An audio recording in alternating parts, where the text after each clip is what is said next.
हरे कृष्ण कृष्ण कृष्ण हरे हरे, हरे राम राम राम हरे हरे।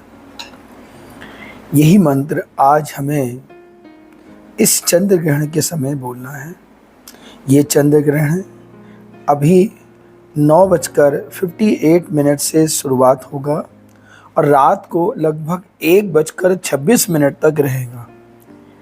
इस दौरान जो हमारा चंद्र ग्रहण है, इस दौरान हमें जो भी हम जप करेंगे उसका हमें फल 10 गुना या उससे भी ज़्यादा हमें फल मिलेगा। जप करें, अगर रात का समय है कीर्तन कर सकते हैं, लेकिन आपका जहाँ पर रहने का घर है आसपास का माहौल ऐसा नहीं है तो कीर्तन ना करें, उसके बदले जप करें, जितना जप कर सकते हैं। साथ में कोई व्यक्ति है तो कथा कर सके, श्रीमद् भागवतम पढ़िए, रामायण पढ़िए, हाँ, श्रीमद् भागवत गीता पढ़िए, चैतन्य चरितामृत पढ़िए, भगवान के लीलाओं का गुणगान कीजिए। ये भी, इसका भी 1000 गुना फल मिलता है। और पूरा समय, जितने समय होते हैं उतने समय तक हमें भगवान का जप, कीर्तन और कथा का श्रवण करना है या कथा करनी है।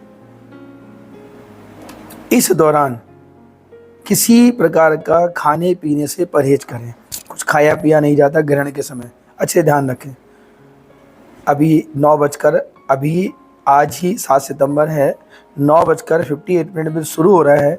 किसी प्रकार का खान पान ना करें। बहुत लोगों के कमेंट्स आए थे कि आप भी कुछ इसके बारे में कहें, तो मैंने कहा चलो मैं कर देता हूँ। तो मैंने कहा चलिए मैं बता देता हूँ। मैंने कहा सर आप कुछ तो बताइए इसके बारे में, क्या करें ग्रहण में क्या नहीं करें। तो मैंने कहा ठीक है, इसमें आप लोग जो है खाने पीने का परहेज़ करें, सोने का परहेज़ करें, कोशिश करें कि हमें वॉशरूम वगैरह भी ना जाना पड़े। आपको इमरजेंसी है तो मैं नहीं कह सकता हूँ, लेकिन हम खाने पीने का परहेज़ तो कर सकते हैं ना। सोने का तो परहेज़ कर सकते हैं। उतना समय, जितना समय रहेगा उस समय आप क्या करिए, अच्छे से जप, ध्यान, तप जितना कर सकते हैं उतना कीजिए। भगवान का नाम लीजिए। और भगवान का नाम लेने के लिए जो मंत्र है, हरे कृष्ण कृष्ण कृष्ण हरे हरे, हरे राम राम राम हरे हरे, इस मंत्र का उच्चारण कीजिए। जितना कर सके, जितनी चैंटिंग कर सकते हैं, जितना जप कर सकते हैं उतना कम है। हाँ, आपके घर में अगर कुछ इस समय भी कुछ ऐसा भोजन, प्रसाद या ऐसा कोई सामान जो खाने योग्य रखा है, तो उसमें याद करके तुलसी पत्ता फटाफट डाल दीजिए, तुलसी डाल दीजिए, ताकि वो जो खाने का सामान है वो दूषित ना हो। कुछ भी सामान, सात्विक चीज़ों के सामानों में आप लहसुन प्याज ना पड़े, ये ध्यान रखें। हमें लहसुन प्याज तो वैसे यूज़ करना ही नहीं चाहिए। शास्त्र कि ठाकुर जी को वो भोग नहीं लगता। तो आपके घर में जो भी चीज़ें हैं, सात्विक चीज़ों पे आप लहसुन प्याज की चीज़ें नहीं होनी चाहिए। सात्विक चीज़ों पे आप तुलसी पत्ता डाल दें ताकि वो चीज़ दूषित ना हो, उसे आप अगले दिन खा लें।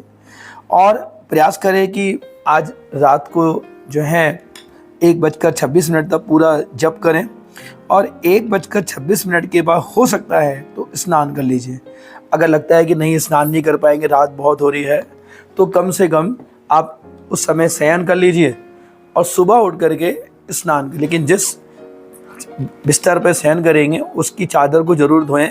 ये तरीका रहता है कि चादर ज़रूर धोनी चाहिए, साफ शुद्ध हो करके अच्छे से घर में गंगा जल का छिड़काव करके। बाकी हरि नाम संकीर्तन जो है सबसे बड़ा है, इसका कोई तोड़ नहीं, कोई आपकी बाधा नहीं आएगी। मैं लिख के देता हूँ, आप अपने जीवन में हरि नाम संकीर्तन जरूर कीजिए। ये सबसे बड़ा, कलयुग में केवल हरि नाम संकीर्तन सबसे बड़ा है। इसमें किसी प्रकार का कोई कुप्रभाव नहीं, कोई राहु का केतु कोई प्रभाव नहीं पड़ता। इसको मेरी तरफ से विश्वास मानिए, ठीक। तो फिर भी जो सामाजिक दृष्टि से, सांसारिक दृष्टि से, उसको आप पालन कीजिए और इस तरह आप जो है ग्रहण के समय करें। तो बार बार कह रहा हूँ, ग्रहण के समय जो मैंने बताया उनका परहेज करें, खाए पिए ना। जो खाने का सामान अगर बचा है उसमें तुलसी पत्र डाल दें। और जो भी ध्यान जप करेंगे, ध्यान करेंगे, कथा करते हैं, कथा सुनते हैं, इसका जो फल है वो 10 गुना मिलेगा। एक और बात, ये आखिर करते क्यों है, आखिर इसका फ़ायदा क्या है, इससे में क्या फ़ायदा मिलता है। ऐसा है जैसे कोई व्यक्ति की हम सहायता कर देते हैं, भाई वो बहुत बीमार है, कोई दिक्कत है, फाइनेंशियल किसी प्रकार की सहायता करते हैं तो व्यक्ति बड़ा प्रसन्न होता है कि इसने मेरे दुख में साथ दिया था। इसी तरह अभी इस समय देवताओं पे संकट है, तो देवताओं पे जो संकट होते हैं, अगर हम इस समय जब तब ध्यान जो करें, क्योंकि सारे देवता भगवान के अधीन है, भगवान कार्य करते हैं, तो देवता बहुत प्रसन्न होते हैं और हमारे जब तब को किए का उसका 10 गुना 1000 गुना फल हमें मिलता है। ये देवताओं का इन दोनों आशीर्वाद होता है, क्योंकि इस समय देवताओं को संकट होता है। हरे कृष्णा, मेरी बात सबको समझ में आ गई होगी। आप इस समय जरूर करें और अपने जीवन को धन्य करें, क्योंकि मैं समझता हूँ कि अगर आप माला करते हैं या कुछ भी करते हैं तो शायद समय नहीं मिलता, लेकिन इस बीच में की गई माला आपकी जो है कई गुना फल मिलेंगे। इसको जरूर करें।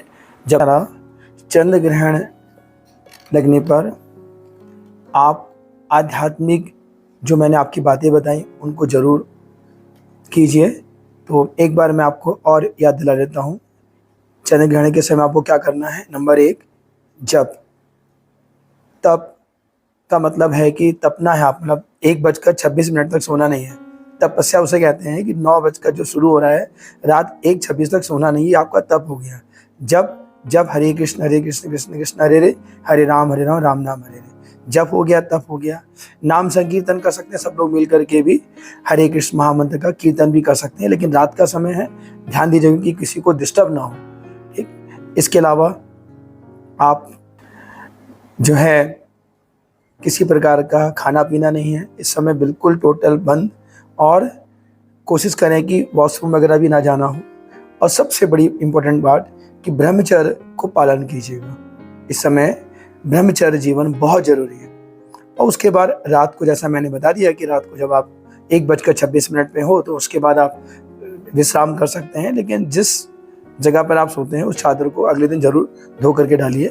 ये प्रार्थना है। और बाकी सुबह नहा धो करके अच्छे से हरिनाम कीजिए, कीर्तन कीजिए, मंगला आरती कीजिए समय से। थोड़ा लेट हो जाएंगे रात को आज, लेकिन कल थोड़ा सा इसके बदले कल दिन में आप विश्राम कर लेंगे। रात को आज कम सोने को मिलेगा, 2-2.5 घंटे ही मिलेगा, 3 घंटे मिलता है। बाकी आप हरे कृष्ण।